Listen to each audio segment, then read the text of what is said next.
Horreur, Friedrich Nietzsche, livre 1er, 19, Moralité et appétissement. Les mœurs représentent les expériences des hommes antérieurs sur ce qu'ils considéraient comme utile et nuisible. Mais le sentiment des mœurs, de la moralité, ne se rapporte pas à ces expériences, mais à l'antiquité, à la sainteté, à l'indiscutabilité des mœurs. Voilà pourquoi ce sentiment s'oppose à ce que l'on fasse des expériences nouvelles et à ce que l'on corrige les mœurs, ce qui veut dire que la moralité s'oppose à la formation des mœurs nouvelles et meilleures, elle appétit. 20. Libres agisseurs et libres penseurs. Les libres agisseurs sont en désavantage sur les libres penseurs, parce que les hommes souffrent d'une façon plus visible des conséquences des actes que des conséquences des pensées.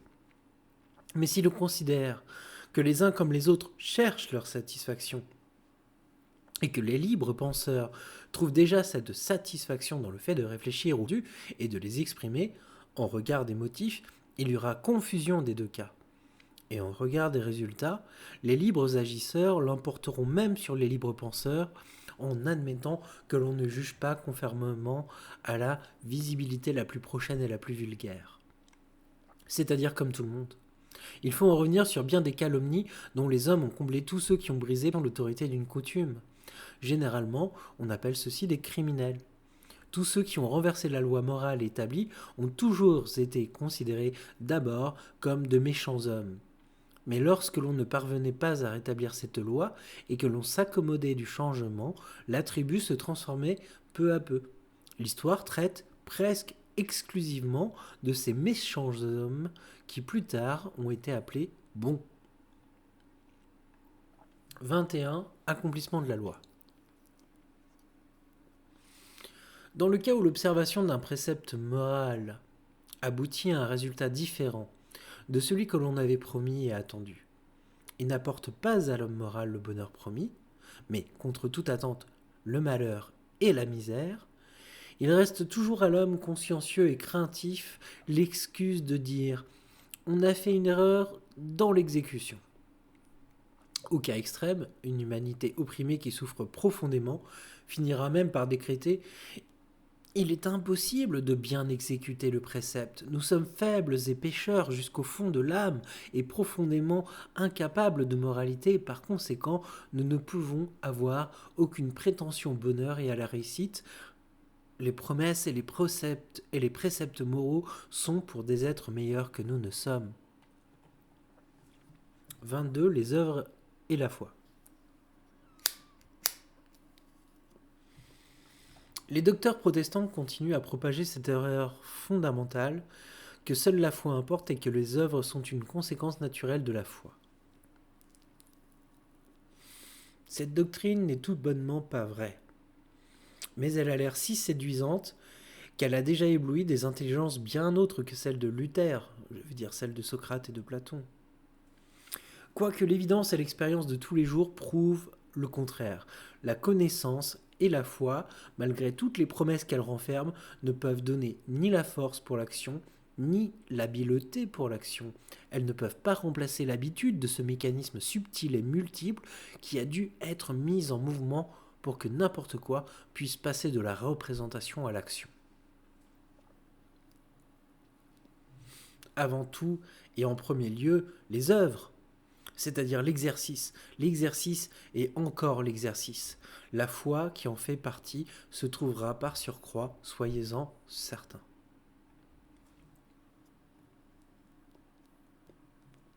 « 23. En quoi nous sommes le plus subtils ? Par le fait, pendant des milliers d'années, on a considéré les choses, la nature, les instruments, la propriété de tout genre, comme vivantes et animées, avec la force de nuire et de se soustraire aux intentions humaines. Le sentiment de l'impuissance parmi les hommes a été beaucoup plus grand et plus fréquent qu'il n'aurait dû l'être. Car il était nécessaire que l'on s'assurât des objets, tout comme des hommes et des animaux, par la force, la contrainte, la flatterie, les traités, les sacrifices. Et c'est là l'origine de la plupart des coutumes superstitieuses. c'est-à-dire d'une partie peut-être la plus grande et pourtant la plus inutilement gaspillée de l'activité humaine. Mais, puisque le sentiment de l'impuissance et de la crainte se trouvait dans un état d'irritation si violent, si continuel et presque permanent, le sentiment de la puissance s'est développé d'une façon tellement subtile que l'homme peut maintenant, en cette matière, se mesurer avec le trébuchet le plus sensible. Ce sentiment est devenu son inclination la plus violente. Les moyens que l'on a découverts pour se le procurer forment presque l'histoire de la culture. 24. La démonstration du précepte. D'une façon générale, la valeur ou la non-valeur d'un précepte, par exemple celui pour cuire du pain, se démontre par le fait que le résultat promis se présente ou ne se présente pas, en admettant toutefois qu'on l'exécute minutieusement. Or, il en est autrement des préceptes moraux. Car dans ce cas particulier, il n'est pas possible de se rendre compte des résultats, de les interpréter, de les définir. Ces préceptes reposent sur des hypothèses d'une très faible valeur scientifique, dont la démonstration ou la réfutation par les résultats sont en somme également impossibles. Mais autrefois, du temps où toute science était grossière et primitive, et où l'on n'avait que de faibles prétentions à considérer une chose comme démontrée, autrefois, la valeur ou la non-valeur d'un précepte de moralité se déterminait de la façon que tout autre précepte, en rendant attentif aux résultats. Chez les indigènes de l'Amérique russe, il y a un précepte qui dit « Tu ne dois ni jeter au feu les os d'animaux, ni les donner aux chiens. » Et on démontre son précepte en ajoutant « Si tu le fais, tu n'auras pas de chance à la chasse. » Or, dans un sens ou dans un autre, il arrive presque toujours que l'on n'a pas de chance à la chasse. Il n'est donc pas facile de réfuter de cette manière la valeur du précepte, surtout lorsque c'est la communauté tout entière et non pas seulement l'individu qui porte le poids de la faute. Il y aura par conséquent toujours une circonstance qui semblera démontrer la valeur du précepte. 25. Les mœurs et la beauté. Il ne faut pas passer sous silence cet argument en faveur des mœurs que chez chacun de ceux qui s'y soumettent entièrement, de tout cœur et dès l'origine, les organes d'attaque et de défense, tant physiques qu'intellectuels, s'atrophient. Ce qui permet à cet individu de devenir toujours plus beau. Car c'est l'exercice de ces organes et le sentiment correspondant qui rendent laid et qui conservent la laideur. C'est pourquoi le vieux babouin est plus laid que le jeune, et c'est pourquoi le jeune babouin femelle ressemble le plus à l'homme et se trouve donc être le plus beau, que l'on tire de là une conclusion sur l'origine de la beauté chez la femme. 26. Les animaux et la morale. Avec précaution tout ce qui est ridicule, bizarre, prétentieux, réfréner ses vertus tout aussi bien que ses désirs violents, se montrer d'humeur égale, se soumettre à des règles, s'amoindrir, tout cela en tant que morale sociale se retrouve jusqu'à l'échelle la plus basse de l'espèce animale. Et ce n'est qu'à ce degré inférieur que nous voyons les idées de derrière la tête de toutes ces aimables réglementations.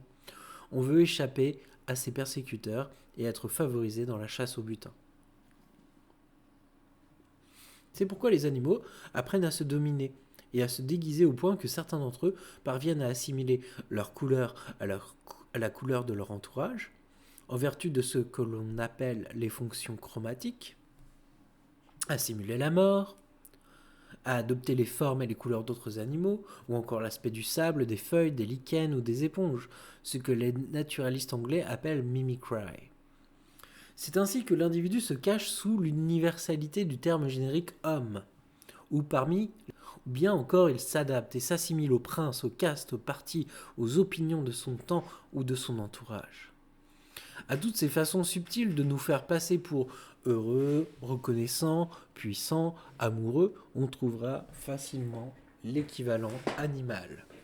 Le sens de la vérité, lui aussi, ce sens qui au fond n'est pas autre chose que le sens de la sécurité, l'homme l'a en commun avec l'animal. On ne veut pas se laisser tromper, ne pas se laisser égarer par soi-même. On écoute avec méfiance les encouragements de ses propres passions. On se domine et l'on demeure méfiant à l'égard de soi-même. Tout cela, l'animal l'entend à l'égal de l'homme. Chez lui aussi, la domination de soi tire son origine du sens de la réalité, de la sagesse. De même, l'animal observe les effets qu'il exerce sur l'imagination des autres animaux. Il apprend à faire ainsi un retour sur lui-même, à se considérer objectif, mesure la connaissance de soi. L'animal juge des mouvements de ses adversaires et de ses amis. Il apprend par cœur leurs particularités. Contre les individus d'une certaine espèce, il renonce, une fois pour toutes, à la lutte et de même il devine, à l'approche de certaines variétés d'animaux, les intentions de paix et de contrat. Les origines de la justice comme celles de la sagesse, de la modération, de la bravoure, en un mot de tout ce que nous désignons sous le nom de vertu socratique, sont animales. Ces vertus sont une conséquence de ces instincts qui enseignent à chercher la nourriture et à échapper aux ennemis. Si nous considérons donc que l'homme supérieur n'a fait que s'élever et s'affiner dans la qualité de sa nourriture et dans l'idée de ce qu'il considère comme opposé à sa nature, il ne sera pas interdit de qualifier d'animal le phénomène moral tout entier. 27. La valeur dans la croyance aux passions surhumaines. L'institution du mariage maintient opiniâtrement la croyance que l'amour, bien qu'il soit une passion, est cependant susceptible de durer en tant que passion. La croyance que l'amour durable, l'amour à vie, peut être considéré comme la règle. Par cette ténacité d'une noble croyance maintenue malgré des réfutations si fréquentes qu'elles sont presque la règle et qui en font par conséquent une Piafraus, l'institution du mariage a conféré à l'amour une noblesse supérieure. Toutes les institutions qui ont concédé à une passion la croyance sur la durée de celle-ci et la responsabilité de la durée, malgré l'essence même de la passion, ont procuré à cette passion un rang nouveau. Et celui qui dès lors est pris d'une semblable passion ne se croit plus, comme jadis, abaissé ou mis en danger à cause d'elle, mais au contraire élevé par elle, devant lui-même et devant ses semblables. Que l'on songe aux institutions et aux coutumes qui ont fait de l'abandon fougueux d'un moment une fidélité éternelle, du plaisir, de la colère, l'éternelle vengeance, du désespoir, le deuil éternel, de la parole soudaine et unique, l'éternel engagement. Par de telles transformations, beaucoup d'hypocrisie et de mensonges s'est chaque fois introduit dans le monde, chaque fois aussi, et à ce prix seulement, une conception surhumaine qui élève l'homme. 28. La disposition d'esprit comme argument. D'où vient la joyeuse résolution qui s'empare de nous devant l'action ? C'est là une question qui a beaucoup préoccupé les hommes. La réponse la plus ancienne, qui demeure toujours courante, c'est qu'il faut en faire remonter la cause à Dieu, qui nous donne à entendre par là qu'il approuve notre décision. Lorsque l'on interrogeait autrefois les oracles, on voulait rentrer chez soi en rapportant cette joyeuse résolution, et chacun répondait aux doutes qui lui venaient lorsque se présentaient à son âme plusieurs actions possibles. « Je ferai la chose qui sera accompagnée d'un pareil sentiment. » On ne s'est décidé donc pas pour ce qu'il y avait de plus raisonnable, mais pour le projet dont l'image rendait l'âme courageuse et pleine d'espérance. La bonne disposition était placée comme argument sur la balance, et pesait plus lourd que la raison.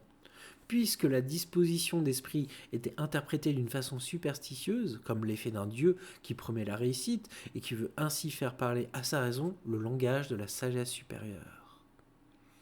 Or, considérez les conséquences d'un pareil préjugé lorsque des hommes rusés et avides de puissance s'en servaient, lorsqu'ils s'en servent encore. Disposez favorablement les esprits. Avec cela, on peut remplacer tous les arguments et vaincre toutes les objections. 29. Les comédiens de la vertu et du péché. Parmi les hommes de l'Antiquité qui devinrent célèbres par leur vertu, il y en eut, semble-t-il, un nombre considérable qui jouaient la comédie devant eux-mêmes.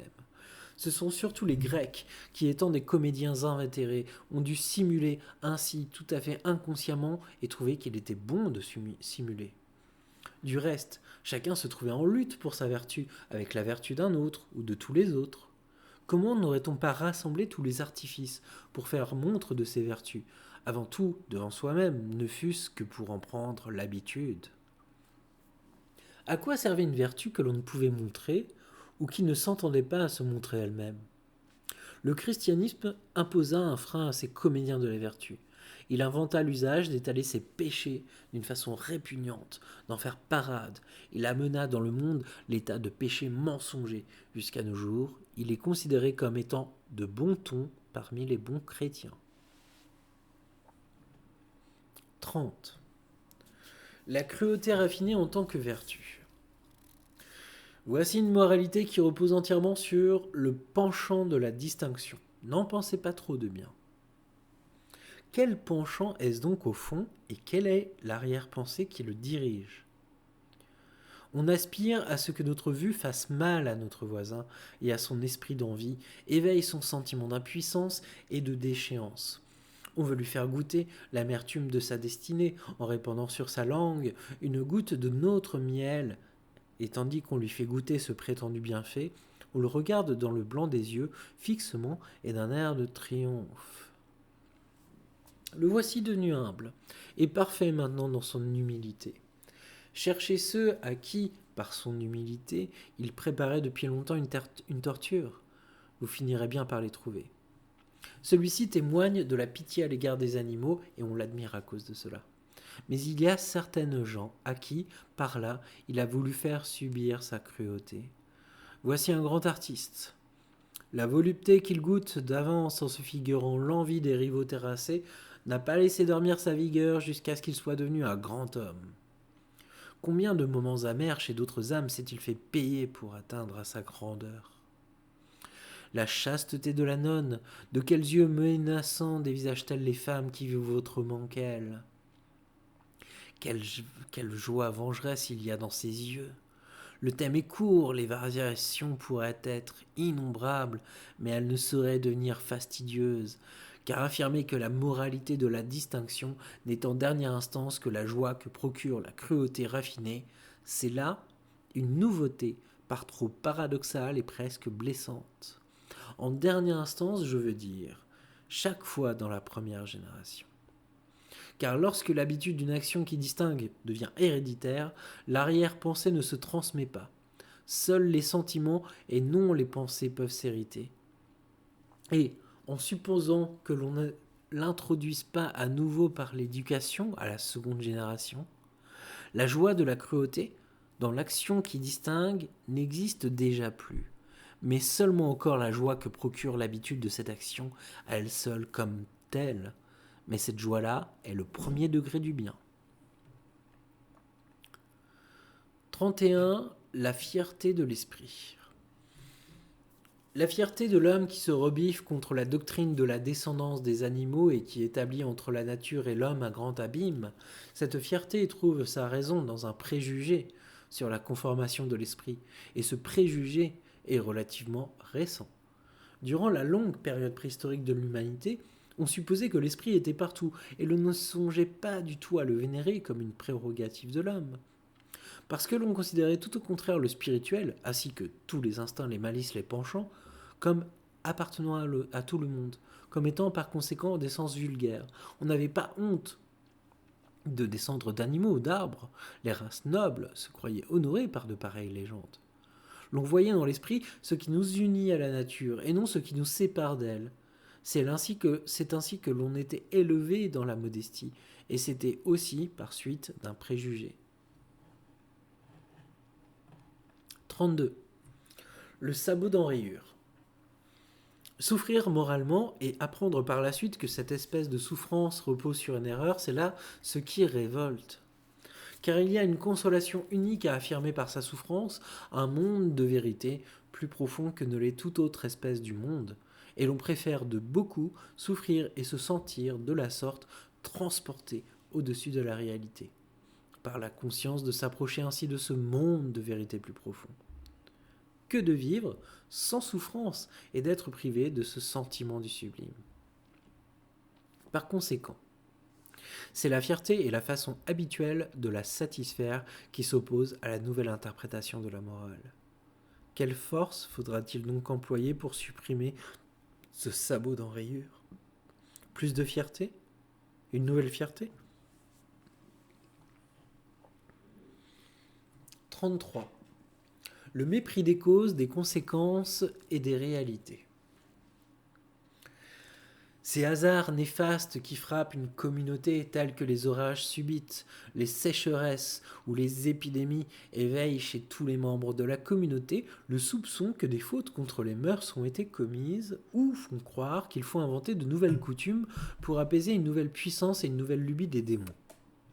Ce genre de suspicion et de raisonnement évite donc justement d'approfondir la véritable cause naturelle et considère la cause démoniaque comme raison première. Il y a là une des sources des travers héréditaires de l'esprit humain.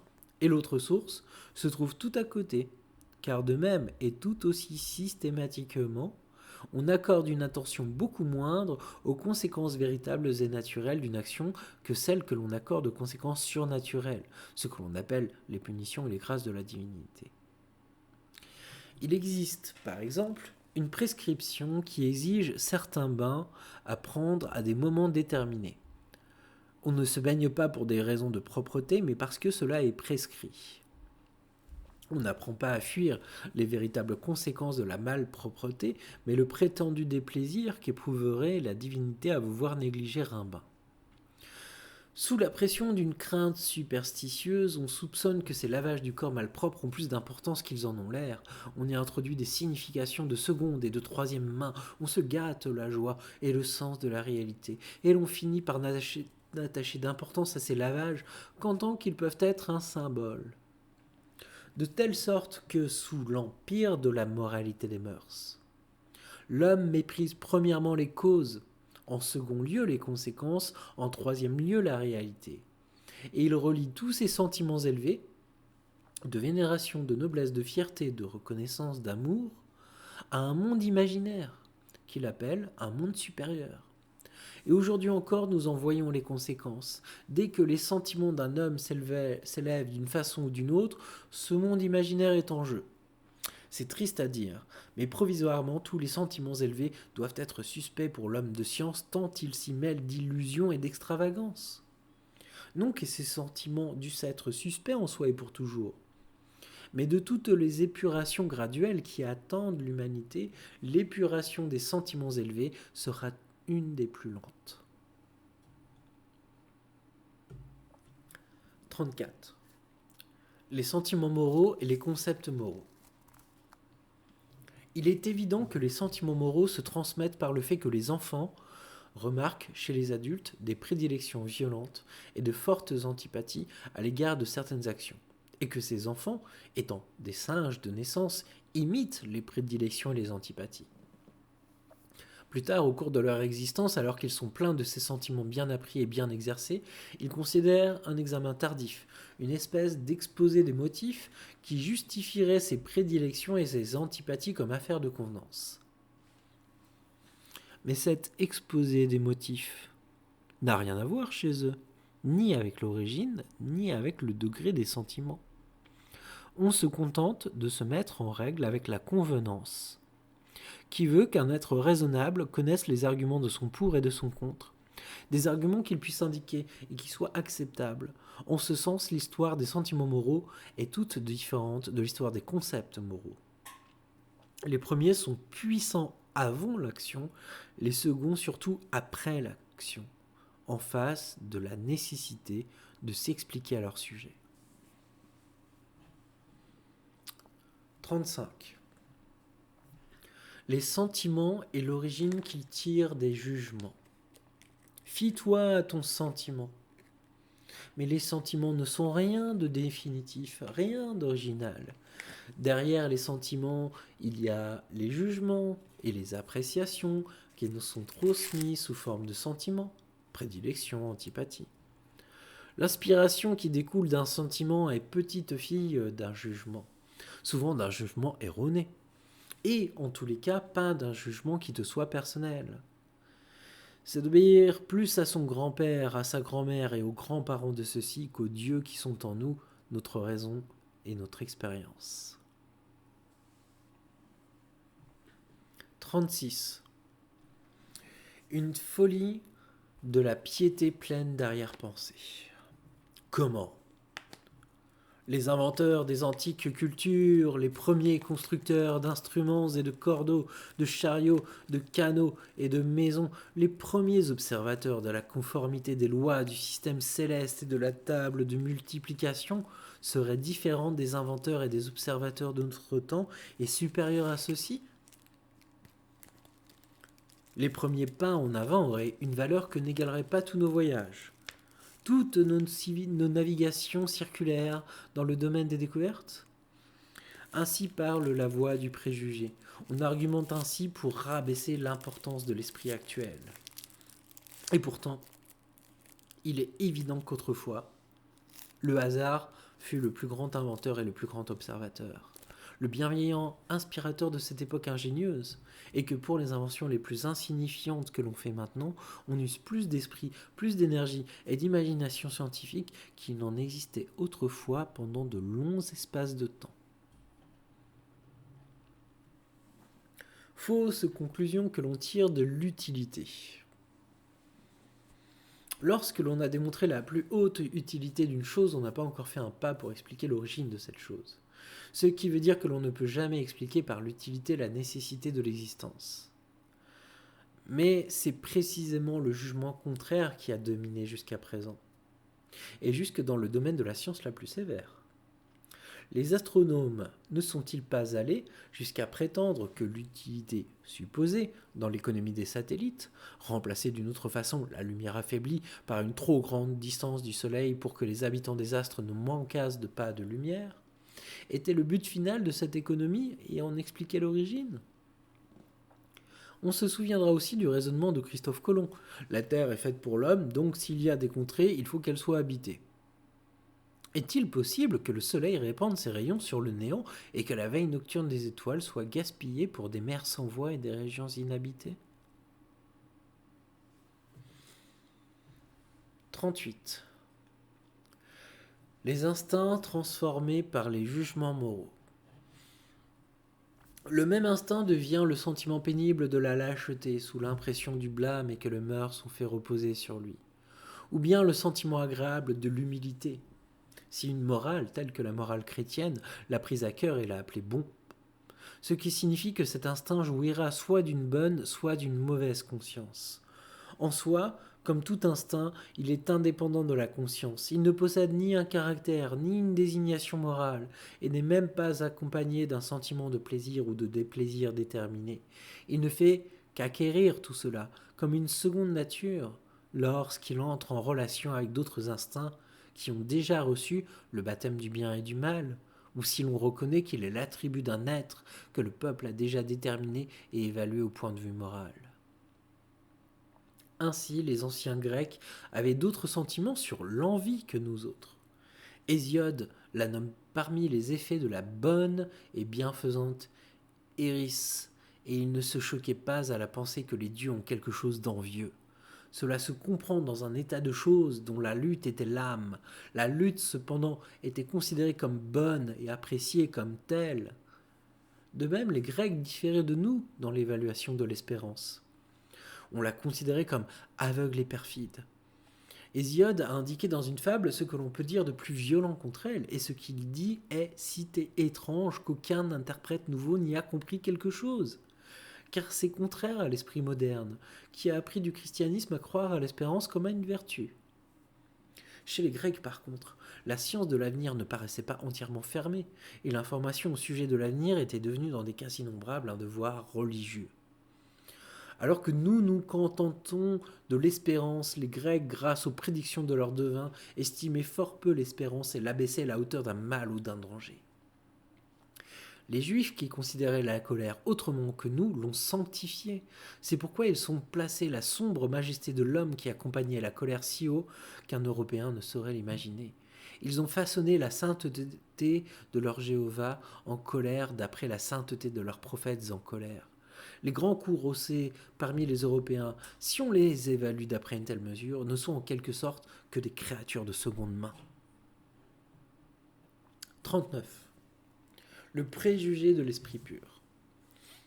Partout où a régné la doctrine de la spiritualité pure, elle a détruit par ses excès la force nerveuse.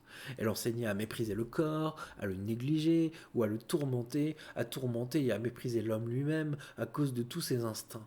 Elle produisait des âmes assombries, raidies et oppressées, qui en outre croyaient connaître la cause de leur sentiment de misère et espéraient pouvoir supprimer cette cause. Il faut qu'elle se trouve dans le corps. Il est toujours encore trop florissant. Ainsi concluait-il, tandis qu'en réalité le corps, par ses douleurs, ne cessait de s'élever contre le continuel mépris qu'on lui témoignait.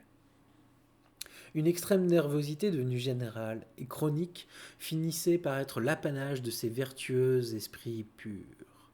Ils n'apprenaient plus à connaître la joie que sous la forme de l'extase et autres prodromes de la folie, et leur système atteignait son apogée lorsqu'ils considéraient l'extase comme point culminant de la vie et comme étalon pour condamner tout ce qui est terrestre.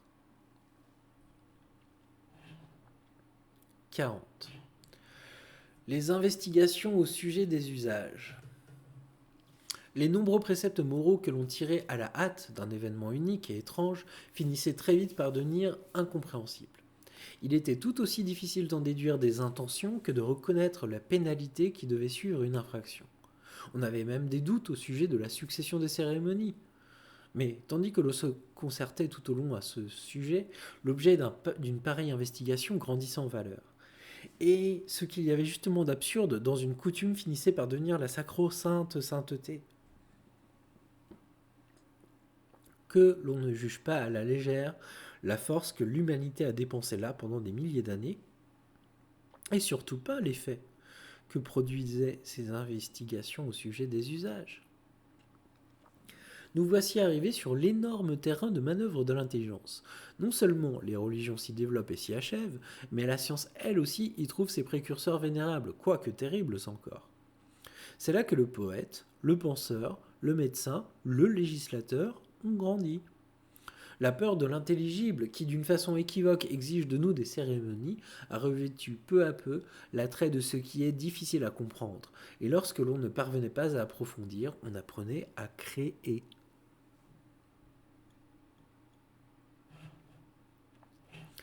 41 pour déterminer la valeur de la vie contemplative. N'oublions pas, étant des hommes de la vie contemplative, de quelle sorte furent les malheurs et les malédictions qui atteignirent les hommes de la vie active par les différents contre-coups de la contemplation. En un mot, quel compte la vie active aurait à nous présenter à nous si nous nous tarions avec trop d'orgueil de nos bienfaits?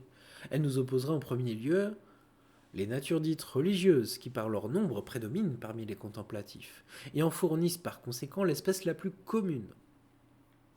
Elles ont de tout temps agi de façon à rendre la vie difficile aux hommes pratiques, à les en dégoûter si possible. Obscurcir le ciel, effacer le soleil, rendre la joie suspecte, déprécier les espérances, paralyser la main active. C'est ce à quoi elles se sont entendues, tout comme elles ont eu pour les époques et les sentiments misérables leurs consolations, leurs aumônes, leurs mains tendues et leurs bénédictions.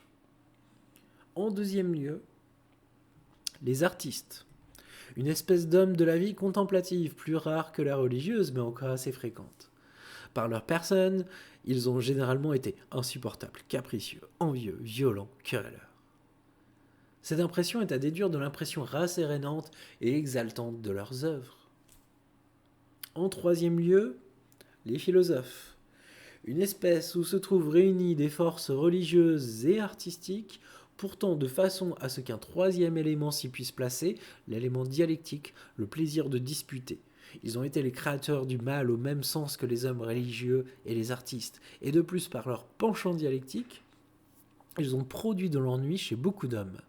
Mais leur nombre fut toujours très petit. En quatrième lieu, les penseurs et les ouvriers scientifiques. Ils ont rarement cherché à produire des effets, se contentant de creuser en silence leur trou de taupe, ce qui fait qu'ils ont suscité peu d'ennui et de plaisir. étant des objets d'hilarité et de moquerie. Ils ont même, sans le vouloir, allégé l'existence des hommes de la vie active. Enfin, la science a fini par devenir quelque chose de très utile pour tous. Si, à cause de cette utilité, beaucoup d'hommes prédestinés à la vie active se feraient un chemin vers la science à la sueur de leur front et non sans malédiction et casse-tête, la foule des penseurs et des ouvriers scientifiques ne porte cependant pas la faute d'un pareil inconvénient, c'est là de la misère créée par soi-même.